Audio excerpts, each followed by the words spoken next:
food cravings. We'll get into the why behind the food cravings, which a lot of people, they just think that it's poor willpower, and that's how we know that they don't know the latest research on hormones. Food cravings are driven by hormones, and actually pretty much any kind of addiction is driven by hormones and chemistry in the brain. So we have neurotransmitters in our brain that make us feel good, and we have neurotransmitters, if we don't make enough of them, we don't feel good. If we don't feel good, we go outside of ourselves to try and feel good, which means if I don't feel good, I can go skydive, get an adrenaline rush, and feel good for a little bit, and then the adrenaline will wear off. Or I can go gamble for a little bit and get the rush of gambling and feel good. Food also serves that, drugs serve that, alcohol serve that. They're all synthetic ways to feel good, but it's synthetically, it's short-term, short-lived, and it's from the outside. So what we want to do is show you how to fix the chemistry. If you fix your chemistry, your need for going outside of yourself diminishes. So you'll be making those antidepressants, you'll be feeling good, and your willpower, your need to rely on willpower will get less and less and less the stronger your own body chemistry is. So the first thing we're going to talk about is sweets and starch. Anybody crave sweets or starch? Okay. Sweets and starch is the most common food craving that we see. And when I say sweets, you guys know what I'm talking about, right? Things that get converted quickly to sugar, cookies, Snickers bars, anything that is fast converting to sugar, we would fall into that category, and that includes pastries and baked goods for sweets. What about peanut butter? Peanut butter, no. Because peanut butter, I mean, if it's natural peanut butter, I should reframe that, because some of the artificial peanut butters will actually have corn syrup, high fructose corn syrup in them. If you just get roasted peanut, like a regular peanut butter where it's roasted peanuts and salt, that's not a starch. It's not a starch. It's not the healthiest thing, but it's definitely not a starch. So peanut butter would be okay. Almond butter, probably a little bit of a better choice. They do make pecan butters, cashew, and walnut butters that are raw. They're a little bit on the expensive side, but higher quality fats, which we're going to talk a lot about high quality fats, how that relates to food cravings. Once you understand these hormones, you'll be able to, it's like an on-off switch with your cravings, so it'll be really cool. Now, starch is a huge issue. I have a lot of patients that are health conscious come in, and they're vegetarians, and I ask them what they eat. I send them for blood work. And they have pre-diabetes. But we're vegetarians. We should be the healthiest people around. Not really, because they're really what a colleague of mine called breaditarians, or pastatarians, or whatever you want to call that. But they're eating a lot of refined starches, and the refined starch and a Snickers bar in your body, there's no difference. Refined starch and oatmeal in your body is no different. A lot of people think oatmeal is like the health food, or cereal. Okay, so cereal would fall under starch cravings. Oatmeal, rice, brown rice would fall under this starch. Brown rice has a higher sugar content than white rice. Not a lot of people know that. White potatoes, obviously, high sugar content. So a lot of these things, from pastas to even whole grain bread. I know someone's going to freak out here and think, whole grain bread? I thought that was so healthy. But whole grain bread gets converted to sugar the same as you know, your Halloween candy. And nobody wants to hear that. Everyone wants to think they're making a healthy choice when they're eating whole grain bread. And I have people that instead of eating white pasta, they eat whole grain pasta, you know, spaghetti that's whole grain. And the reality is, it's all the same stuff. It converts over to one hormone called insulin. As long as you understand that it spikes insulin, you're going to understand where your cravings come from. Because until you stop spiking insulin, you will not get off the roller coaster. Now I'm going to show you exactly how to do that tonight. It's very, very simple. The other thing that people want to know about these hormones is when you eat starch or sugar, you have another hormone, a secondary hormone called cortisol. Now cortisol is a stress hormone made from your adrenal glands, and people are familiar with cortisol because it causes their waist to get thick. That's how you know somebody has an issue with cortisol. They get waist thickening. Now in women, cortisol a little bit different. They get in their butt and in their thighs too. Guys, typically it's around their belly, around their back, like a spare tire. That is cortisol, okay? Cortisol is a stress hormone, so we understand that starch and sweets are triggering a stress response in your body. So that's not meant to be every day. Stress is not meant to be triggered every day. So think about, you eat these things on a regular basis. A lot of people are eating them 2 times a day, 3 times a day. They're having oatmeal for breakfast. And these are my health conscious people that I'm talking about. They'll have oatmeal for breakfast, and then for lunch they'll have their low-fat sandwich on low-fat deli meat on 2 pieces of whole grain bread. Healthy choice. So think about that. Starch and sugar in your oatmeal. Starch and sugar. Guys, there's in 2 slices of whole grain bread, there's almost 60 grams of sugar in 2 slices of whole grain bread. 60 grams of sugar in whole grain bread. And then for dinner, you know, I'm going to go low fat. I'm going to have pasta. This used to be my dad's favorite. Pasta primavera. That's vegetables sauteed in garlic and olive oil over pasta. Very low in the bad fats. You know, he was a vegetarian for 15 years, my dad, and clogged 4 arteries in 15 years, eating no fat and on statin drugs. So not eating fat and on Lipitor, which is a statin. But his cholesterol was very low and he clogged 4 arteries. Coronary arteries, big arteries, going to the heart. We ended up showing him, again, what we'll talk about, how to change that. And now he has lost 34 pounds, competed in that last 4th of July 5K. He broke his record, 70 and over. He broke his record by not just a little bit. He was under 10 minutes per mile, 3.1 miles, under 30 minutes and completed it. And that's fast. My niece, who's 13, or she's going to be 14, could not keep up with him.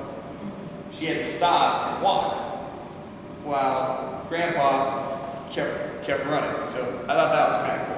Now, the other thing we see if people are on this sugar roller coaster with insulin and cortisol, their sleep patterns will usually be screwed up. They'll be able to get to sleep, but they can't stay asleep. The reason is that their blood sugar is so unstable that when they get to sleep, it's okay, but within a few hours it drops. When your blood sugar drops, you secrete cortisol, which is a stress hormone. So what would happen if you heard someone trying to break in your house in the middle of the night? Stress hormones, cortisol. Well, if your blood sugar drops in the middle of the night, you're going to get up the same way. You're going to get up, look around, I can't sleep, and no matter what, you can't get back to bed. That's cortisol. That's a result of what we call hypoglycemia, or where your sugar kind of dips low because you ate something really starchy at bed. A lot of people before bed will have, starchy stuff, cookies and milk or whatever, but that will spike the sugar, and then within a couple of hours, because it's not good burning food and fuel, you'll see that thing drop really hard, and cortisol will spike, and you'll wake up. These people classically are depleted in eating good quality protein and good quality fat. You're going to hear me say this probably about 10 times today. They're usually depleted or low in eating good quality protein, good quality fat. Very low and weak in that department. So once you see how these hormones work, right away you're going to understand how to fix that. So a lot of people want to take the easy way out, and I'll show them the easy way out. There are clearly supplements you can take that will really bring your cravings down. In the company that we use a company that has an organic farm since 1929. We get a lot of our stuff from them because it's food-based supplementation rather than synthetic, isolated, heated, and altered and denatured supplements. So we want food, we don't want something that's made in a lab. We want something that was raised or grown. In order for that to qualify as food, it has to be raised or grown. And unfortunately, a lot of the stuff that they're manufacturing, that they're labeling supplements, it's not raised or grown, it's synthetically made. For instance, vitamin C, the ascorbic acid that you see sold as vitamin C, is made from high fructose corn syrup, which is a genetically modified plant that has Roundup, which is an herbicide, in it. So if you think of how these things are manufactured, they're not manufactured from food. They're manufactured from man-made bits and pieces and parts in a lab. So we want food. And one of the food supplements that worked really well is something called Cataplex GTF. It's chromium. Chromium is a whole food micronutrient. It's actually a trace mineral that helps you use sugar more efficiently. But if you stack GTF in at breakfast, 3 or 4 at breakfast and 3 or 4 at lunch, your sugar cravings will actually diminish quite a bit. The other thing we use a lot of, you can ask Don in our office, is glutamine. Now, glutamine is an amino acid that also stops a lot of the sugar cravings. We have something from Standard Process called Enzicor, and we use another company, it's called EnduraGuard or Endura PackGuard. What it is, high potency glutamine. We go up close to 2,000 milligrams a day of glutamine for people who have high sugar cravings.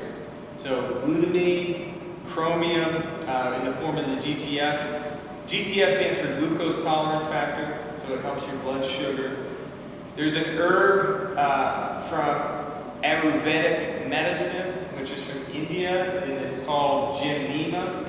And gymnema is another herb that is very good for sugar and sugar cravings.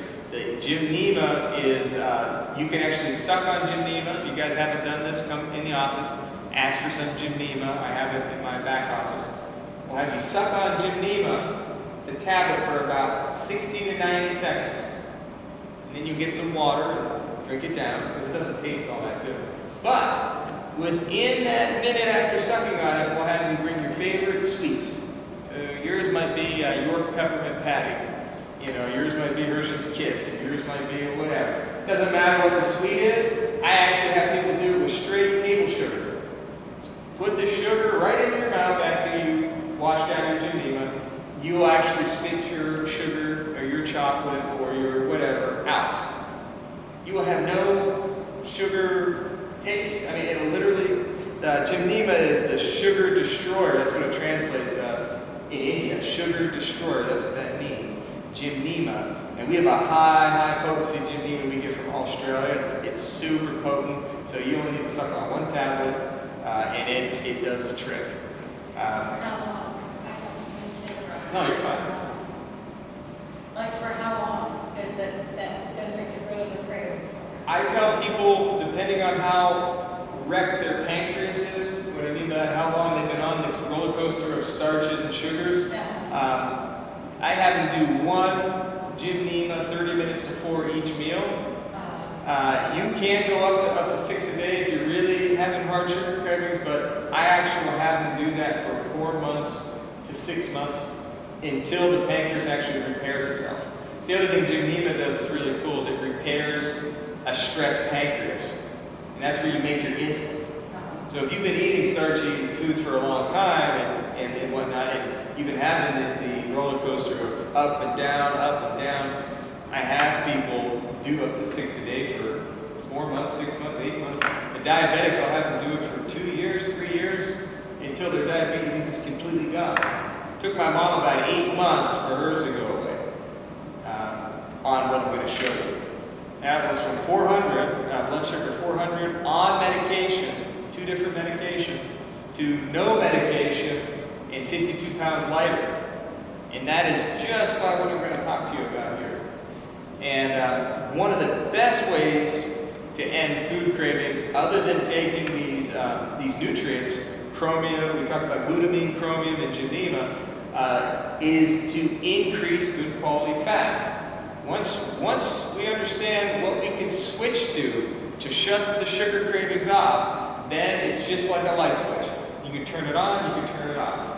Really cool. The thing that I tell people when we look at the overall picture is the old food pyramid was completely wrong, and it was to make people fat because they had all the grains and all the pastas and breads as the base of your pyramid. I don't know if you guys remember that from the high school health books that our agricultural people publish for us.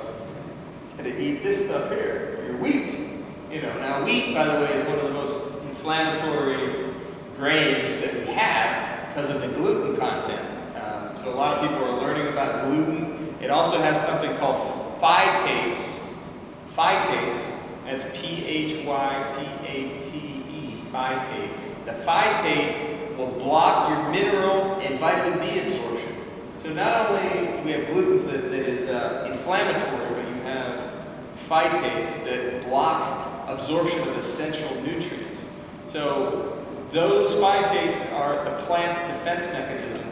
So cattle and things that normally eat wheat, bugs and whatnot, they're less tasty to the predators of that plant.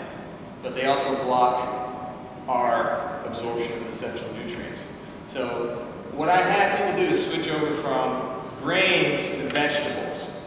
So instead of grains, we switch over to vegetables. So if you think about a dinner plate or a lunch plate or a breakfast plate, if you think about protein, which in breakfast would be like eggs, scrambled eggs, or a vegetable omelet, vegetables and good fat. So I'll fry the eggs in coconut oil, which is high quality, good, stable fat. Coconut oil will be stable under heat, whereas these other oils, not stable under heat. So if you heat olive oil, it'll break down fairly quickly.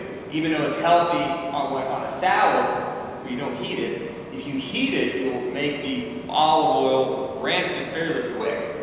Whereas coconut oil can go up to 500 degrees Fahrenheit and maintain its structural integrity. It will not break down under heat. So I have people, when they want to cook at higher temperatures, use coconut oil. Lower temperatures, olive oil is okay. So think about fat, protein, eggs. Think about things that have a lot of fat and a lot of protein. Now there are different kinds of eggs, which we'll go over.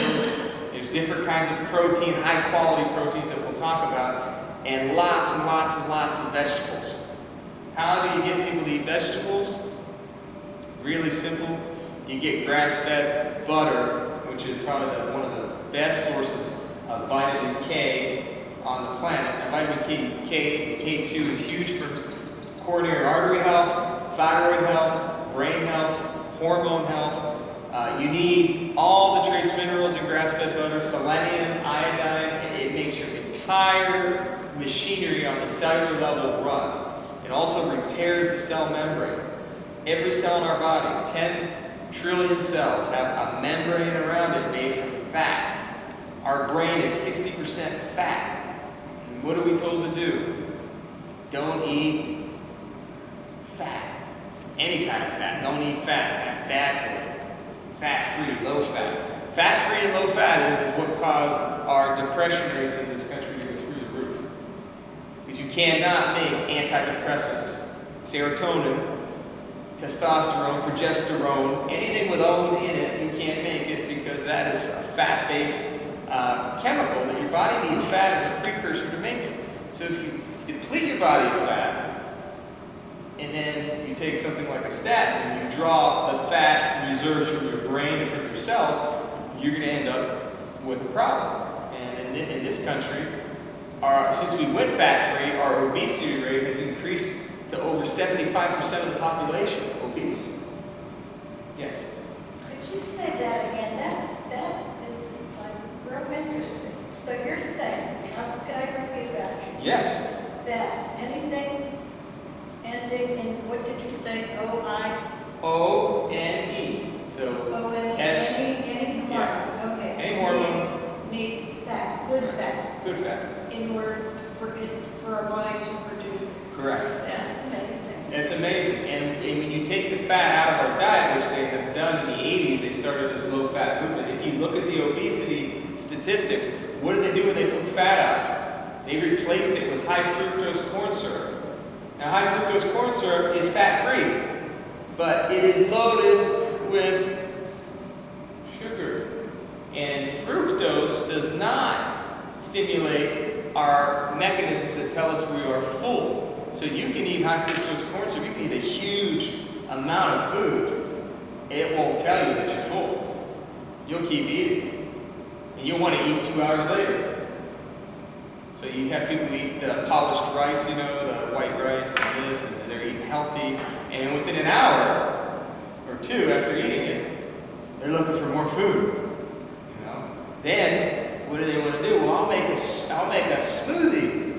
What do they put in their smoothie? Orange juice, which is boiled oranges, which got converted to direct sugar. Then they'll put strawberries, bananas. It's all fructose, fruit sugar. And then they chug that, and they'll feel good for a little bit. An hour and a half later, they're starving. Meanwhile, they just took down about 300 or 400 grams of sugar, which you shouldn't even exceed that in a day. They haven't even made it to dinner time. And people wonder, wow, why has obesity grown to 75% of our population since the 80s? In the 80s, obesity was in the 35%. How did it go from 35% to 75%? It's because they took fat out and put high fructose corn syrup in. You guys remember Woodstock? You don't remember Woodstock. I know you don't. The guy that went there. Yeah.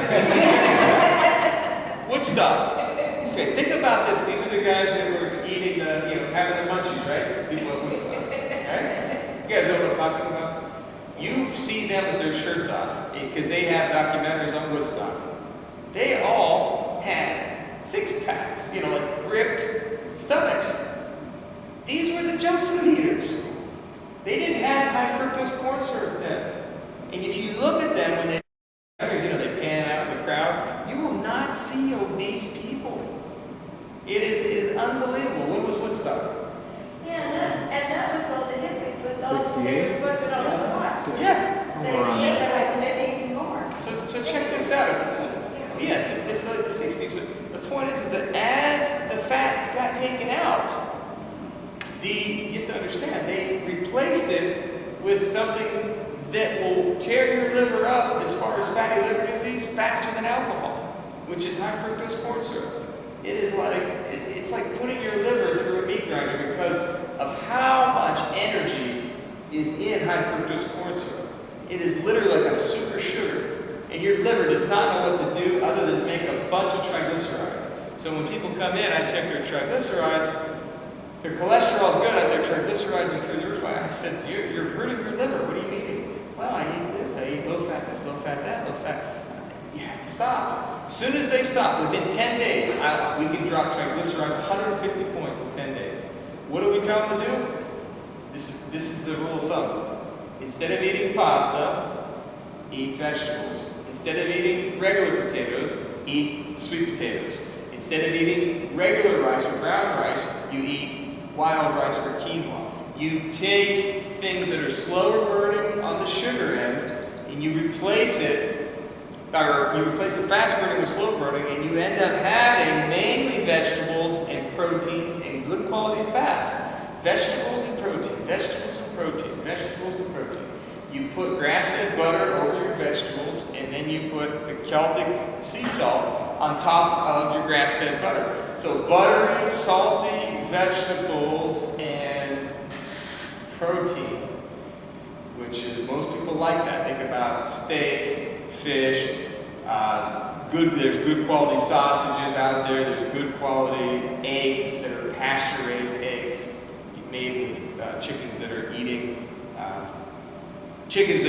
worms and grass. They're not fed GMO grains. So that's very important understanding. If you just switched over to eating protein and vegetables and got the starches out, you can drop your triglycerides 100 points. Like I said, I've seen 100 points, I've seen 60 points in 7 days. My brother did his 150 points in 21 days. These triglyceride numbers dropped. We had another lady who did it for 7 days, just about a week and a half ago. 7 days, she took all the starch out and replaced it with vegetables and protein. She dropped her total cholesterol and her bad cholesterol, her LDL, 30 points each in less than a week's time. This was about drugs. She originally went to her doctor. The doctor put her on Lipitor, statin, and she felt horrible. She had bad side effects. She said, "Whoa, got to be a better way." She ended up coming to a talk like this and heard me talk about this and said, "Well, let me give it a shot." Came in. I said, "Here's what you have to do." She got off of the Lipitor. We did that 30-point drop in 7 days, which is really wild stuff. Next food craving we're going to talk about is the intense need for coffee, tea, or energy drinks. Doesn't matter how you phrase that, it's all the same idea. That is indicating that adrenal glands have been really fatigued. Your adrenals are in charge of your core energy. So if you've depleted your core energy resources, you will really be wanting to go outside of yourself to get a little hit on your adrenals, if there's any life left in your adrenals. If you've burned your adrenals out, Don, you will take the 7 or 8 or 10 espressos and not really feel anything. Now, what happened when you got your adrenals restored and then you had a coffee or an espresso? Whoa! Actually, wow, that's what coffee's supposed to feel like. That's what it's supposed to feel like. But if your adrenals are dead, you're not going to feel it because you've fatigued them, you've exhausted them. So what's essential for these people who have the intense craving for, when I need my coffee or someone's going to get hurt, you know the people I'm talking about. Those people need to get what we call a Ragland's test, which we've done on a lot of you in the office. We'll have you lie down for 4 minutes. We'll take a blood pressure lying down, then we'll stand you up, and we'll take another blood pressure. If your top number drops, your adrenals are shut down entirely. If your top number stays the same, that means you're just in the beginning of adrenal exhaustion. So you still have a little bit of life left in your adrenals if it stays the same. So 120 lying down, 120 standing up, it means your adrenals are starting to get into that breakdown mode. They're not dead yet. 120 lying down, 90 standing up, big, huge problem. You had a huge 30-point drop. Your adrenals were completely shut down. Or in Don's case, they did not register at all. My blood pressure cuff would not register his blood pressure. That's how much it did. And what happens when you're like that is you'll feel like you're going to black out. John, you never blacked out, right? Not for a long time. Not for a long time. But what will happen is you'll bend over. I mean, sometimes it's not even doing anything, but a lot of times you'll bend over. You stand up kind of quick. You'll feel like you're going to black out. The room feels like it's shutting down. You feel like you're going to pass out. That is adrenal exhaustion. It's a telltale sign for adrenal exhaustion. Now, as far as adrenal repair, we have to do a lot with you, but with everybody, it is a process. You cannot repair adrenal glands overnight. When you have exhausted adrenals, you have already used up your vitamin B as in boy and C as in cat. B's and C's are shot, minerals are shot. So you shoot your minerals, you shoot your B's, you shoot your C's. So most of the replenishment we start with whole food B, whole food C, and food for the adrenal glands. We actually put people on whole desiccated adrenal gland. So if you want to feed a weak gland, if you know the adrenal's weak, you want to use a like source. So adrenal tissue, if you take that in supplement form, will heal the adrenal gland. If you have a weak thyroid, desiccated thyroid will heal the thyroid. If you have an eye problem with your eyes, desiccated, dried, whole eye tissue will heal the eye. If you have a brain injury, we had a guy today who had a massive stroke. We put him on whole desiccated brain, and he's doing great. It's amazing. Like will heal like. So if you know what tissue's in trouble, yes. Okay, I have a concern about that. Okay. With the standard process. Okay. And then using animal to correct the problem. Correct. Okay, so where are their animals coming from? And is it like a grass fed? It's a good question. Is it because like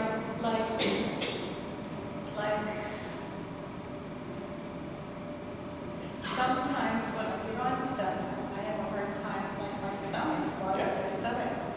Yeah, so that's a good question. So whole food supplementation, number one, well, if you're not used to eating whole food, which most of us are not, we need a lot of times to work on your digestive enzyme potency. Okay, that's the first thing. You got to get your stomach in your gut. If you have a gallbladder, we got to get your gallbladder strong.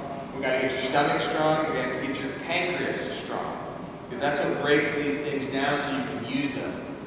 Now, as far as deriving animal products, or using bovine, which is a cow, the desiccated glandulars and the desiccated organs come from mainly a company called Coleman, which is a company that prides themselves on not shooting their animals up with drugs, which is good. Now, the second thing that they do, which is kind of unique, is they do a microscopic analysis of all the batches to make sure there's no diseased tissue being used for these protomorphogens, is what we call these. These food products that will heal these glandular systems or these organ tissues. Third thing, when we go outside of companies, there's other companies we use that use glandulars. We have you on one from another company for your kidney. We have the guy with the stroke, we use another company for his brain. The point being is that certain companies, depending on how much you want to pay, they'll actually go to South America, to Argentina or New Zealand, where they don't even allow GMO in the country. And they only are allowed to eat grass, you know what I mean? But then the cost of those ends up sometimes becoming prohibitive for the patient to get what they need. So there are different quality of glandular extracts, and we go beyond glandular extracts and we go to these cultures, third world countries, like where my mom was born. They eat the glands and organs. German people, you talk to them about eating things, they make blood sausage and they do this and they do that. Polish people, they eat liver pate, whatever. You can go to any indigenous culture and if any elderly person in that culture, Native Americans are no different, you ask them what will happen if the elder of the tribe is having heart issues, they will literally harvest the heart and they'll feed the other parts to the other people. They would feed the filet mignon to the dog. The meat, the muscle tissue they hardly ever use. They always went for where the nutrition was, which is the organ meats. So they would feed heart, they'd make a stew out of heart and feed heart to strengthen the heart. If the person was suffering from kidney issues, they would do the same thing. They would use kidney to strengthen kidney. And and these are, again, it's a global phenomenon. The only people who don't get it are us people here who are fed propaganda through the media about what good nutrition is. You ask them what good nutrition is, and I see hundreds of people a week sometimes, and I hear the same thing. Why are you healthy? And then they tell me their version of healthy. And it is literally fed from the media what health food is supposed to be. So you'll hear people say, well, I got the chicken, boneless, skinless chicken sandwich. So I'm eating healthy. I got that at Wendy's instead of the burger, because that's healthy. And then I'll have, and again, they're all well-intentioned people. It's just, when you look at the nutritional profile of something like that versus a grass-fed spleen or grass-fed kidney or grass-fed liver or any kind of animal glandular or organ meat, it doesn't even come close as far as nutrition. The adrenal gland, which is something that we use for adrenal repair, has more whole food vitamin C, more absorbable vitamin C than any kind of citrus fruit that you would find. I mean, tenfold more vitamin C that your body can use. So it's more looking at like nutrient-dense tissues, and it's looking at what happened before we got brainwashed into thinking that health food is Cheerios and water. We've gotten really out of touch with nature. In any culture, I don't care if it's South America, I don't care if it's a tribe that has never. They interviewed these tribes, they went in, they had never seen outside society, they lived off of what they had, and they all do the same thing. They all do what I'm saying, they all repeat it. Could be in the jungles of the Amazon, it could be in a jungle in New Zealand, it doesn't matter what part of the world, they all eat the organ meats. I think we should all put our money together and open up an organ deli. That would be good. I don't know how many people we would get to come. But right now, This would make the best kidneys. I bet. See, I mean, they're honestly, it's a rare breed that you remember people cooking organs. It's sad to say, but man, the organs are where the nutritional content is, and the vegetables, it's where the nutrition content is. Vegetables and organs, like you're talking about standard process, all of their foods have that emphasis on organ, gland, and vegetables. Whether it's organ glands and beets, organ glands and kale, organ glands and Brussels sprouts, it's all the same kind of formulations. It's vegetable and high density. So it's essentially it's a superfood for those of you who don't want to open the organ meat deli. It's a superfood. For me, I'm not going to eat it because I wasn't raised eating it. So I'm going to take it in a supplement form because again, it's easy for me. Now you're down that out, I'll have a broth that was made from bone marrow and organ meats. We'll make a big broth and I'll eat that. I'll eat things like that. My mom's stuffing, she puts all the organ meats in, and I'll eat that. Stuff I'm accustomed to. But as far as like making it part of my day-to-day ritual, eating organ meats, I'll do supplements any day of the week over eating organ meats. And the results that they supply are just huge. Now, outside of organs, for the adrenal glands, you also have Eulithro, which is ginseng. There's different types of ginseng that will restore the organs. And you have another herb called rhodiola. And the third one, which is my favorite, is licorice. Those are huge adrenal repair herbs. And I remember when I was addicted to espresso, big time, 3 or 4 shots after lunch or someone was going to get hurt. Really bad. Because I would get a headache, I would get grouchy. If I didn't have my after lunch monster espresso, I had a lot of trouble functioning, massive brain fog.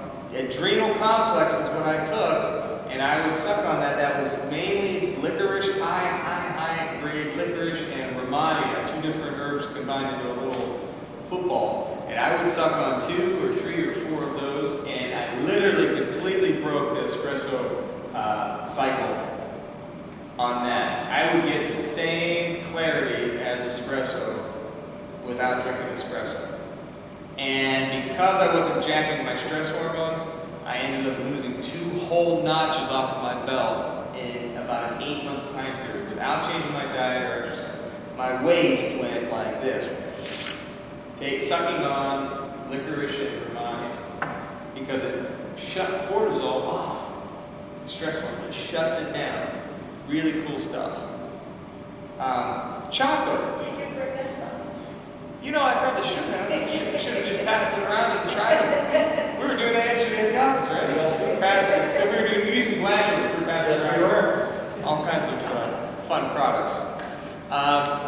Stress eating and chocolate. Cravings for chocolate and eating out of stress all indicate the same weakness. It shows, we call it polyendocrine decline.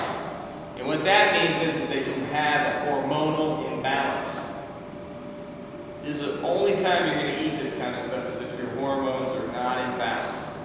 And how you balance the hormone, again, we talked about this with the adrenals. There's 4 glandular systems that run most everything in your body. The pituitary gland, the thyroid, the adrenals, and the gonads. Those 4 glandular systems are typically responsible for the hormonal imbalances. So we'll use something called simplex M for men, which has it's a 4-in-1 glandular support, and F, simplex F for females. It's a 4-in-1 glandular support. And most stressed eating will be resolved, 80% resolved when you strengthen the hormone system. There is a 20%ers that will not resolve this chocolate stress eating thing. And when I look at them is they usually are waiting too long between meals. Now what happens when you wait too long between meals? Your blood sugar drops and you go into what we call the reptilian brain. Everybody heard of that? The reptilian brain? That's our primitive brain, okay? So we have 3 parts of our brain. We have the reptilian brain, that's our survival brain. We have they call it something called the midbrain, that's kind of in between evolved states. And then we have the neocortex, which is the newest part of the brain, which we make all our smart executive decisions. You know, we're educated decisions. Yeah, I'm not going to put my finger in the outlet, you know. That's the neocortex. We're smart. That's our smart brain. But the little reptilian, the fight or flight part of our brain is in control when we let our blood sugar get too low. And that's where most people go wrong when they go into choosing between something healthy and something that's going to get your blood sugar up. What will save my life faster if I'm in a fight or flight mode is the bread they bring out before your actual dinner at a restaurant. If my blood sugar has gotten too low, I'm going for the bread because I know that's going to get converted quickly to sugar. I'm not going to use my educated brain. I'm not going to use my neocortex when I'm in that situation. So what I explain to people is we have to regulate, we have to eat in regular intervals. We can't let our sugars get too low or we'll make really, really bad choices. Really bad choices. Not just kind of bad choices. The reptilian brain will grab M&Ms over a piece of grilled salmon. I'm telling you, the reptilian brain will grab, I mean, it's unbelievable what it'll do. So we have to offset that by eating in regular intervals, not going too long between meals. But most of the time, if you support just the pituitary, thyroid, and adrenals by themselves, you'll get really good results. Okay, everybody, it's everybody's favorite. We're going to get into beer and wine cravings. Beer and wine cravings. Now, beer cravings specifically, if you're having beer cravings, usually you need Cataplex GTF, which is chromium. Beer is very high in chromium. People who crave beer typically are weak in their minerals and in their sugar handling. So we tell them, get good quality food-based chromium. And that's Cataplex GTF. The other thing that's classic for beer cravings is Candida overgrowth. pathogenic yeast overgrowth in your body. The yeast infections and candida overgrowth will crave bacteria because it also has yeast. You know, it's a fermented kind of, they love beer. It's like superfood miracle grow for candida. So if your candida is hungry, you will have an awful lot of beer cravings. So we like saying, why not clear out the candida? We use something like a fertilizer for your gut. It's called Zymex. It's like a fermented beet root is what it's made from. And it resets your gut. It kills off the candida and it feeds the good bacteria. It kills off the bad. Your beer cravings will drop when you fix the yeast issue you have. Now yeast, yes. Okay, now I don't crave beer, but Okay. if I'm gonna get things done around my house, Yeah. clean and whatever, if I drink beer, I can get 3 times as much done. It's interesting. So maybe But I don't crave it, but if I wanna get things done. maybe the minerals. It may be the minerals. So a lot of times, again, people who have deficiencies. Have you guys ever heard of pica? You've heard of it? Anybody? Well, they have people who have really bad deficiencies. Patient of mine, well, I have a few patients who had this, and we fully resolved it. They would eat plaster. You know, the mud that drywallers use, they would eat that. Okay. Because they're so, we have kids, colleagues of mine have kids trying to eat bicycle. Why do they eat cat poop? Or why are they eating nails or iron filings? It's because, or dirt. It's because they have no minerals. Our soil is so depleted that they will go, so this is what pica is people who are eating seemingly really weird things, but it's really out of a complete deficiency of minerals. We don't have any mineral content in a lot of our foods. Our soil has been completely stripped because of farming and agricultural practices that are looking to put out mass quantities of product, high yield crop. You do not rotate properly. You violate the laws that, if again, going back to our natives, they would show you how you don't plant the same one each season, you alternate. There's all these practices that are sustainable practices for agriculture that have been completely abandoned because of the mass production. And honestly, it's just following the money trail. What's going to give me the most yield, the most money? It's not what's healthiest for the American public. What's going to get us the most money if we do this? So that's very important to understand that a lot of these cravings come from deficiencies. So, you know, I wonder if we pounded you with a whole different spectrum of different minerals and microminerals and antioxidants, you chewed on a handful of those, if you get the same amount done, it would be an interesting experiment to do. Okay. You know what I mean? Like, it's interesting because there's Yeah, got to be something to it. I really do get a lot of energy. There's got to be something to it. Yeah. Yeah. Wine, on the other hand, usually there's an unresolved issue with anger in the liver, anger and frustration. So wine, typically the liver activates between 1 in the morning and 3 in the morning. So typically people will not sleep well from 11 to 3. 11 at night to 3 in the morning. If they have unresolved issues with their liver or a stressed liver, it's really going to screw up their sleep. And my favorite quote for the wine drinking people is, I drink it because it's healthy. You've heard that? It's a health food. You know, the benefits of red wine, it's a health food. You can't go without it. And that's when I show them, you know, when I was talking to Don about the cacao nib, which is raw chocolate.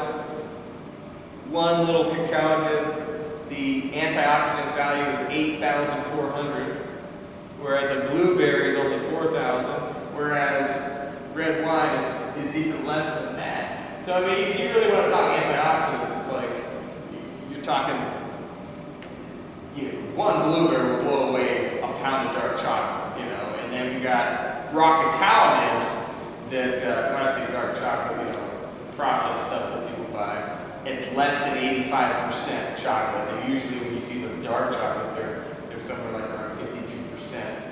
So half of it is refined in sugar and milk and different things.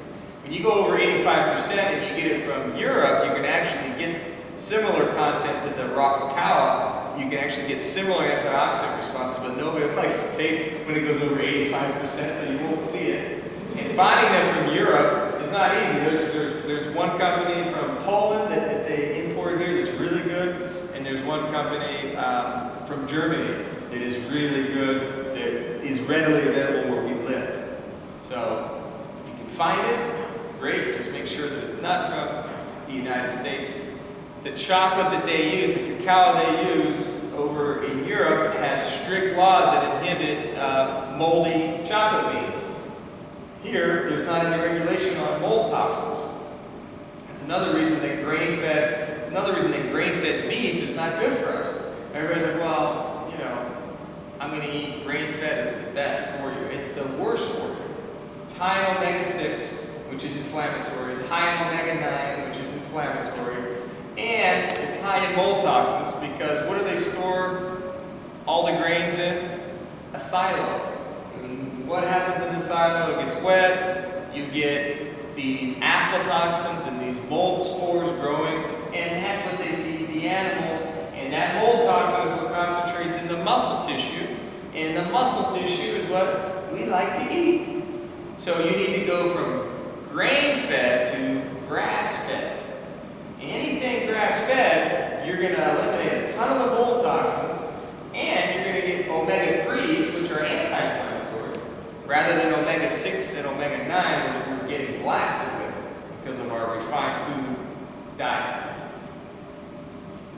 Next, carbonation and spicy food cravings. Carbonated beverage and spicy foods. These are huge cravings. It's amazing how many people I ask. They have to have carbonated drinks. And I don't care if it's a healthy carbonated drink, which is just like plain mineral water, or if it's Coca-Cola. To me, the carbonated craving, it doesn't matter. Obviously, one without all the high fructose corn syrup is going to be better for you. But the fact that you're craving carbonation tells me something. And it tells us that you have a weak gut lining. Your intestinal lining is irritated and weak. And when you have a weak gut lining, you classically will be a little bit slower starting in the morning, a little bit more on the anxious side, a little bit less likely to go out to the world with open arms. You'll rather pull the covers over yourself and say, I think I'll just stay here, rather than go out and storm your day. Weak gut linings, the little bubbles, and the little spicy stuff temporarily spark life into your gut lining. Temporarily stimulates a dead, weak gut lining. Temporarily wakes it up. So we really like to do that. Carbonation, spicy, carbonation, spicy, carbonation. And what we really need to do is fix the gut lining. Because if you fix the gut lining, you're going to fix a whole slew of other problems.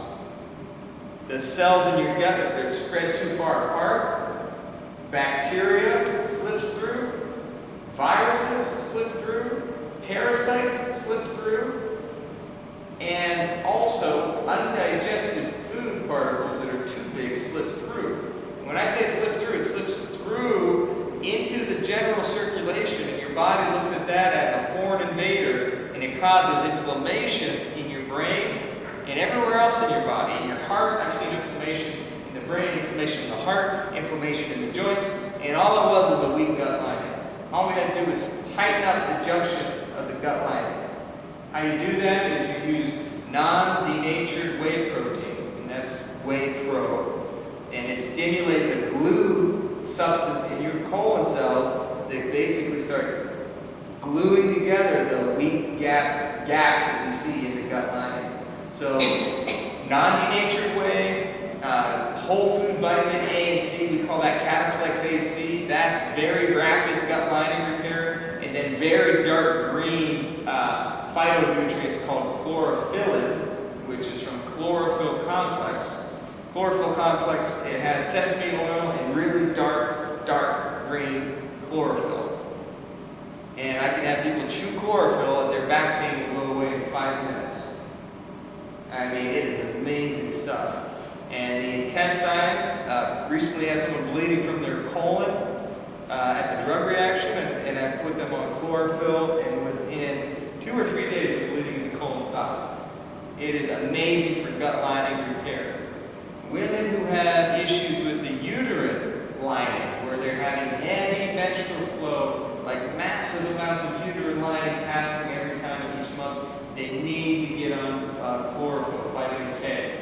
Women who cannot hold a baby because the uterine lining is too thin and weak, they will miscarry. They need to be on chlorophyll complex to strengthen the uterine lining to hold the baby in place so it doesn't rip away from the uterine lining and miscarry. So it's really wild stuff. Vitamin K. Next, ice cream cravings. Nobody has ice cream cravings here, I can tell you that. But it's a congested gallbladder. That is what your body is telling you. Your bile ducts are congested, which means the ice cream is a way to try and get the bile to let down, to secrete. So bile being backed up and stagnated, that's something that people generally do. They say, please give me some ice cream, because it's a relief to allow that bile to be released. If it's too thick, it gets like mud. People generally will want to ingest ice cream to loosen the bile up. How do you know you have bile congestion other than ice cream cravings? You'll have pain between your shoulder blades. You'll have tension in your neck and shoulders. You'll have headaches at the base of your skull. You'll have gas, bloating, burping, and constipation. And if you go poop, you'll have little hard pebble-like stools. That's how you know you have a congested gallbladder. Simple as that. How we fix it is not by giving ice cream scoops out in the office. We give beetroot derivatives, AF beta food and beta food, which is from the beet green they juice and the beetroot they juice. You chew beta food or AF beta food, it'll open it right up. All your troubles will go away. Your bowels will move normally, your headaches will go away, pain between your shoulder blades will go away. It's amazing stuff. Uncongesting the gallbladder. But understanding ice cream craving is just a signal for your body. Now, on a lighter note, we're going to get into some biochemistry. Everybody's a fan of biochemistry. I love this. This slide says it's not you, it's your hormones. So when anyone tells me, like we talked about when we opened up, I just don't have the willpower. I know right away their hormones are out of whack. Because when your body makes these hormones, you don't need willpower to stay on whatever you want to stay on. Okay? Number one hormone for food cravings that we need to understand is something called leptin. L-E-P-T-I-N. Leptin. Leptin is produced by fat cells, and it tells your brain when you're full. It is a magic bullet. If you can get your body to secrete leptin, your food cravings get killed on the spot. Leptin. And high fructose corn syrup and diet sodas do not stimulate leptin. So that's why people will drink and eat about 40% more than usual when they eat these sugar-free type drinks and high fructose corn syrup, and they just don't stop because there's no mechanism. You ever drink Mexican Coke? You guys ever see that? Sam's Club will carry it every now and then. In Mexico, they use cane sugar in their Coca-Cola. You drink a Mexican Coke, okay, again, I'm not saying try it out, but if you drink Coke anyway, try drinking one of those, and by the end of it, you're not going to want to have another can.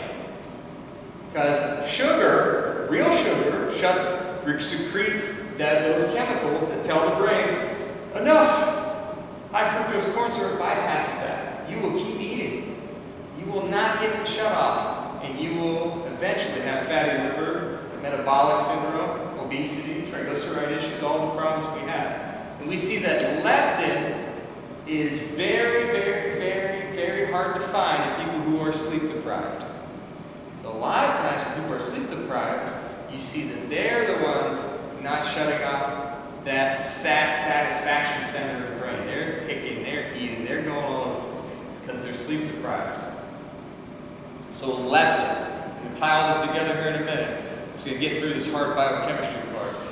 Next one, it's called CCK, cholecystokinin. You guys don't have to remember these. I'm just going to show you how to secrete them. If I can show you what foods to eat so your body makes this stuff, you'll see all your cravings go away.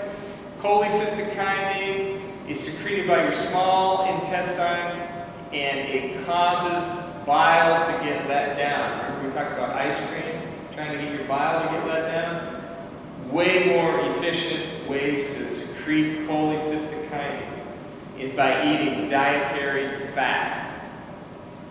What is dietary fat? We have a whole slide on it. I'm going to go over the highest quality fats that will make your brain and hormones work better and will destroy all your cravings, okay? So what do we got? We got leptin, we got CCK, and we got leptin's partner in crime is called ghrelin. And ghrelin's the opposite of leptin. Ghrelin increases your appetite. Ghrelin increases fat storage. And ghrelin increases when you don't sleep. Do you guys see a pattern here? Your sleep is screwed up. Your hormones that tell you to stop eating are going to be screwed up. So, ghrelin, leptin, CCK. Here's how we fix it all. You don't have to start off with this, but this is a strategy that we can look at.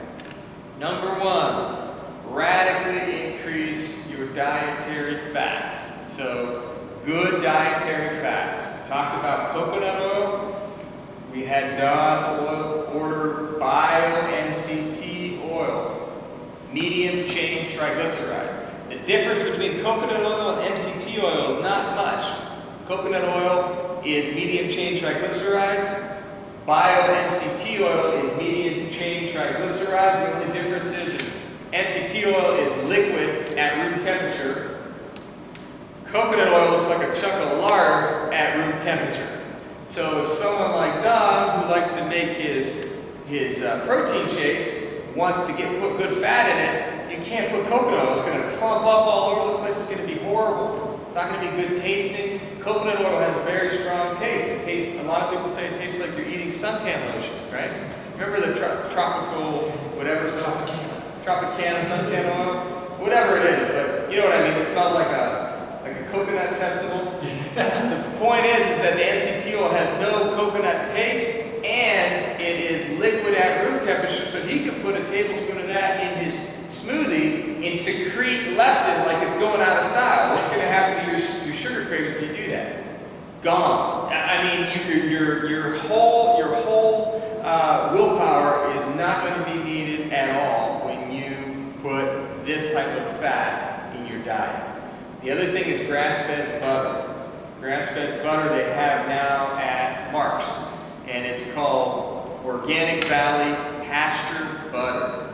Pasture butter means it's not just grass-fed, but they only get the butter between May and September when the new grass is sprouting up.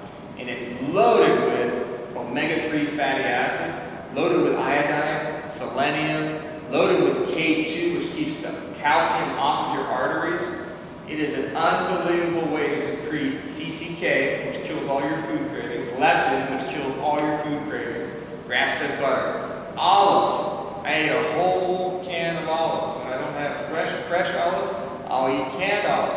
How much fat is in a can of olives? Does anybody know? Just plain old black pitted olives, 40 grams of fat. Now, if I told you I ate 40 grams of fat, and I probably eat 140 grams of fat a day, what would you think I would look like if I was talking to you?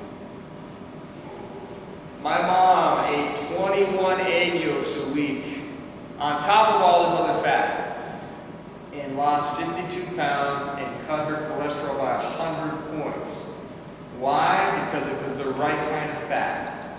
Okay, she ate grass-fed butter, grass-fed beef, grass-fed lamb, pastured eggs, coconut oil, and she was just loading herself down with these fats. And every patient I put on that, their food cravings, their sugar cravings, everything goes away. They're not being ruled by food anymore. It's a light switch that gets shut off, and it's all hormone-based. It's nothing magical. These are hormones that you can look in research and find and read about, that it works. Okay? Grass-fed beef, great fat, grass-fed lamb, anything that's grass-fed is fantastic sources of fat, pastured eggs, olives, we talked about all that. Once you understand leptin, you can actually reset leptin, and you do that through something called intermittent fasting. Now, a lot of people, I tell them about this, and at first they think I'm nuts, right? Even doctors think I'm nuts sometimes. So I tell them about intermittent fasting, and they give me almost like a deer in headlights look, because what were we taught was the most important meal of the day. There you go. Everybody can pare it back. That breakfast is your most important. Eat like a king for breakfast. You guys have heard this. Eat like a king for breakfast, a queen for lunch, and a peasant for dinner, and you'll be fine. And I'm not saying that there's not some truth to that, but the reality is if you do intermittent fasting, you will completely shut off your sugar cravings, and you'll probably lose about a pound of body fat a day, is what I see on people who are carrying some extra fat. It's an amazing way to do it. So how does it work? Really quickly, piece of cake.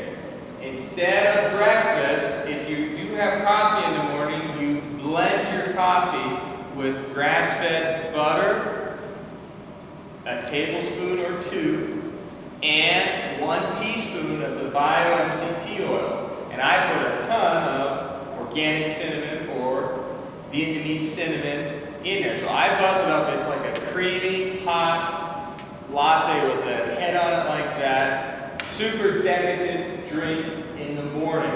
That is going to secrete satisfaction, leptin, and cholecystokinin by the boatload, which shuts off your hunger completely and tells your body that you're not at threat of starving because you just ate a ton of high-quality, nutritious fat. That is still fasting because you did not touch insulin.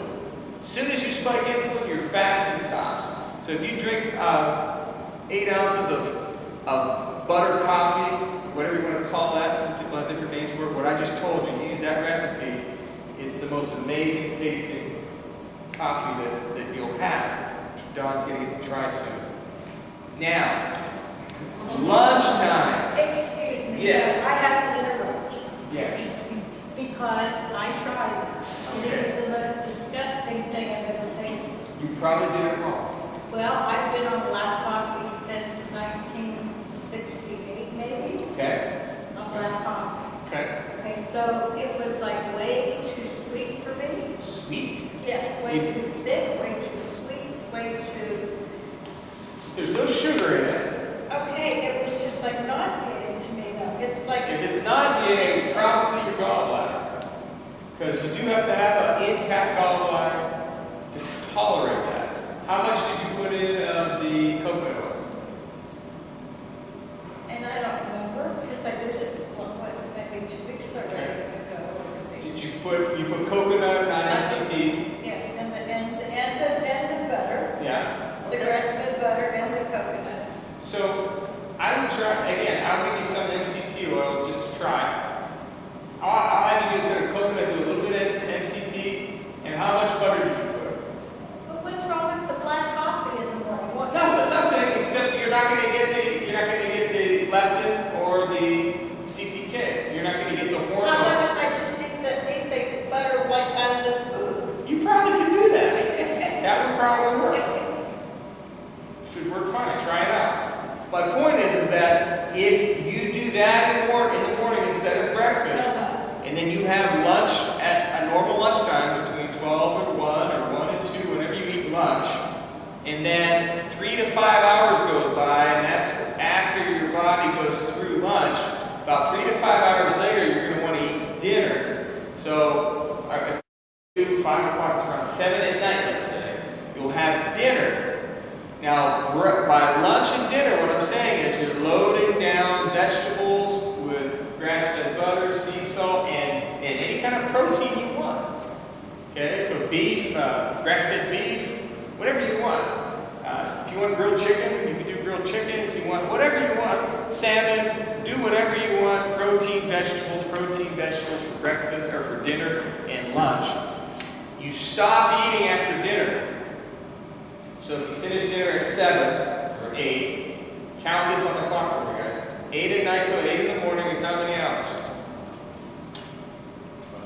12, okay. You guys, 12, okay, 12 hours, okay. Now, 8 in the morning until whatever you do your lunch, so you do your lunch at 1, so another 5 hours. How many hours is that on top of 12? 17 hours. So you're going between 15 and 18 hours without eating. Now, there's been an enormous amount of research on this showing that that will heal your insulin receptors and will reset your leptin levels. Because these have been destroyed by the types of food that we've eaten all these years. So you can actually heal damaged hormone systems by doing this intermittent fasting. And there's only one type of research that supports longevity. There's only one type of research. You know, everybody says, well, it's smoking or not smoking. It's exercise or not exercising. That is baloney. One research, which is decreased amount of food that you eat, is the only research that held up in reproducible studies expanding the lifespan of any species they did by over 40%. I'll say that again. Longevity, expanding the lifespan of the species by over 40%. How does that fit into being a human being? Think about your ancestors. Caveman, cavewoman, we're in the cave. We happen to get lucky and kill a deer, the spear. What do? We don't have a refrigerator. I mean, think about it. What do? We eat as much as we can eat, hopefully. Geez, when you're full, and then maggots start growing on your deer, whatever you don't eat, I mean, you're done. You don't eat it after it rots. Then you're not so lucky. No deer. You had a rainstorm, you had this, you had that, you had a flood. No deer. How long you go sometimes without eating if you're in the wilderness? More than 15 or 18 hours. The point is in our genetic code, we actually have this mechanism, and if you look at the mechanism, it's wild, because there's all these other signals that start happening when we go into this intermittent fasting. And it shows us that when we were hunters and gatherers, the evolution process in our cellular machinery has us well equipped to handle this. So when I talk to people, well, you know, I had this, I ate this, and then I didn't eat till this. What, are you crazy? No. Look at your ancestors. This is what they did. This is how we got to be here. Because if we couldn't handle intermittent fasting, we would never survive as a species. We would not be able to procreate, we wouldn't be able to do anything because we would all die off from starvation if we did not have the cellular machinery to handle it. So anyway, however you go about your breakfast, it's up to you. If you just do black coffee and eat a stick of butter, that's fine. You'll get the same hormones secreted whether you buzz it into your coffee or drink it separate. That's my answer to that. You can't put it on bread, you'll shut your fasting off. Yeah. Okay? What if you don't like coffee and you don't want to chew on a stick of butter? That's okay. If you don't like coffee, there are non-coffee ways to get leptin and CCK to secrete. I'll show there's different ones. Like I have one that is literally hot water, and I get an organic vanilla bean that is ground. So it's a non-coffee vanilla latte, whatever you want to call it. And what I'll put in there is the same thing. So I'll get really hot water, about 6 ounces. I'll put a tablespoon of that nice organic fresh vanilla bean. I'll put a tablespoon of that really nice organic cinnamon, and then I'll put a tablespoon of the butter, and then I'll put a tablespoon or a teaspoon of the MCT oil, and I'll buzz it up, and you'll have a nice frothy vanilla latte that's delicious, and it's going to, again, secrete the hormones that we need it to secrete. And your sugar cravings are going to get crushed. Crushed. Completely crushed. Okay, what about, and I hate to keep interrupting, You're not- but what about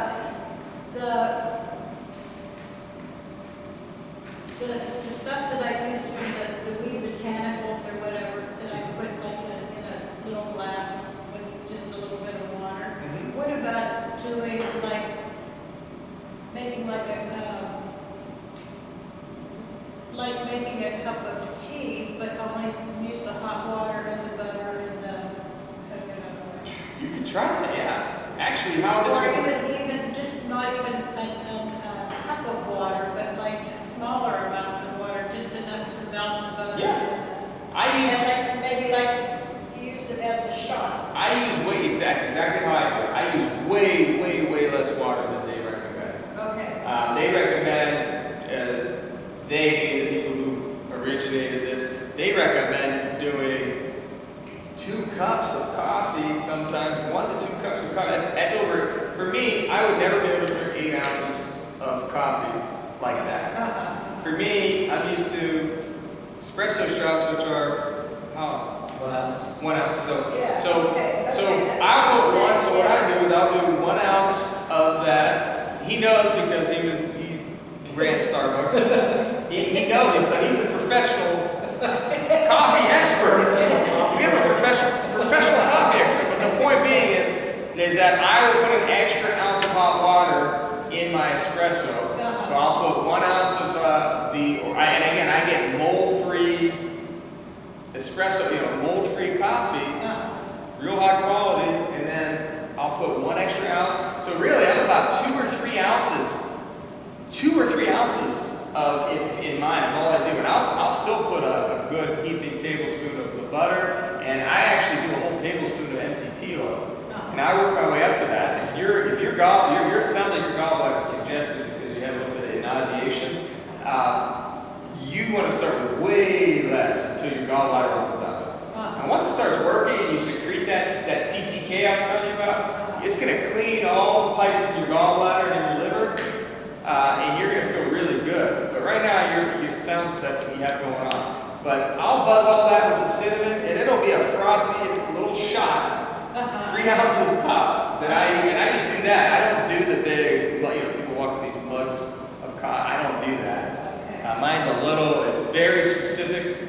For me, it's just for those hormones. Yeah. It's more like a supplement. I look at it more like a supplemental hormone upgrade. And it is all brain fuel, by the way. You guys want to have a focus like you've never had before. When you do this, your brain focus will go through the roof. I've seen it firsthand. I've used it on people. It's amazing stuff. So to conclude this, because these were really good questions that we had, we want to fix the cause of the food craving. That's why we told you different things mean different things. The gut lining being irritated, you're going to create carbonation or spicy foods. Remember, ice cream is the gallbladder. Beer is usually a yeast or candida overgrowth. These all mean different things. So you have to fix the cause. Balance the adrenals. That's a universal way to fix it. Rebuild the gut lining. Everybody's gut lining is not where it needs to be. Eat good fats, high quality protein, and a good amount of healthy vegetables, and then get on a good supplement routine that's customized for you. Now, if you guys are not patients, you guys know what customized supplement routine is, which means we test to see what your body needs. I went over some general things like the chromium and Genema, but everybody's a little different. Some people will do better on glutamine than they will Genema. Other people, we need to tweak it for your body type. So, with all that being said, that is a really good rule of thumb, and the success that we've had with sugar cravings is amazing. Shutting cravings off is simply turning on the right hormones, and it doesn't get any simpler than that. That is a lot of research basically boiled down into a little nutshell. So thank you all for coming out on this beautiful sunny afternoon.